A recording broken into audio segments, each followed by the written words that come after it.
Okay, so we're looking here at the second module on logarithms, and this is going to work off of the concept of a fractional exponent or a negative exponent. So here we're looking at the simple idea that if you take a number and you're taking the square root of that number, say square root of 4, what is that? Well, that's 2, right? Because 2 times 2 is 4. But also the notation for the square root of a number would be to use the exponent of 1/2. So 4 to the 1/2 means the second root, right, of 4, which is 2. So if you saw something like 8 to the 1/3, what does that mean? Well, this means the third root of 8, which is 2. Because why? Well, 2 times 2 times 2 is 8.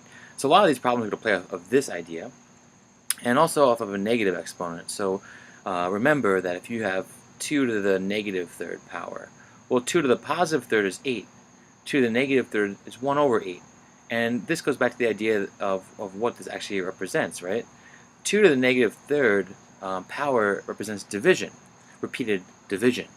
2 to the positive third represents multiplication. So if 2 to the positive third is 1, right, 2 to the third equals 1 times 2 times 2 times 2, that equals 8, right? So 3 implies a positive or multiplication process.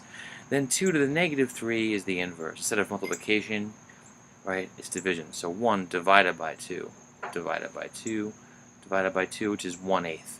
And you'll notice that 2 to the third is 8 over 1, whereas 2 to the negative third is 1 over 8. So if you see something like 2 to the negative fourth, I think, well, oh, 2 to the fourth is 16, so this must be 1 over 16. And, you know, that just goes back to some basic exponential patterns. So here, what's happening? Well, the log base 12, right, what is it? What's the exponent? That's what they're trying to ask us. That gives us 1 over 12. So in this form, the logarithm that you're trying to find is the exponent. So 12 to what power equals 1/12? This is what they're asking you here. So this number here is the result of the power. This would be the exponent, and this is the base. 12 to what power is 1/12? Well, I know 12 to the first power is 12. Right? So 12 to the negative 1 would be 1/12, or 1 divided by 12. So the answer here would be negative 1. So again, that's going to play out that division process. Okay, let's go to the next layer. Alright, so here, 81, right, to what power would give you 3? Okay. Well, you could, you know, to get a sense of this, think of it backwards. So you could go right for the root. You might see that, oh, this is what? Well, it's not the square root of 81. The half root of 81 would be 9, and this is too big. And so it's going to be the fourth root, right? Here, it's 3. And you could, I think of it this way, 3 times 3 is 9, times 3 times 3 times another 9, so 9 times 9 is 81. So the fourth root of 81 is 3, and that's the answer here. That's the exponent. But as I said before, another way to try to think about this is when you first see this, 81 to what power is 3, think about it backwards. Say 3 to what power is 81? Well, 3 to the fourth power is 81. So when we go backwards the other way, it's a reciprocal process. So 81 to the 1/4 power is 3. You can go backwards and forwards like this. All right, let's go to the next one. Okay, the logarithm here is over here. We're trying to find the exponent for what? For 64 to what power is 8?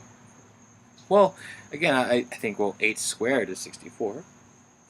So that means the square root of 64 must be 8. And that means what? Well, 64 to the 1/2 power is 8. Remember, the half power is the square root. So the answer here is 1/2. Let's do one more. Okay. So here, it was saying the log with the base of 15 of 1 over 225, what is it, right? Well, what is it? Well, 15 is our base. So 15 to what power, question mark, gives us 1 over 225. Well, 15 squared, right, is 225. So a couple ways to think about this is to say, oh, well, that means that 15 to the negative second power would be 1 over 225, right? And what that is coming from is the idea that is 1 over 15 squared, or the reciprocal of 15 squared. So this is 1 over 225 is the result, and the exponent was a negative 2. So you'll see a lot of those negative exponents in here as well. Alright, thanks. Hope you have some good practice with this.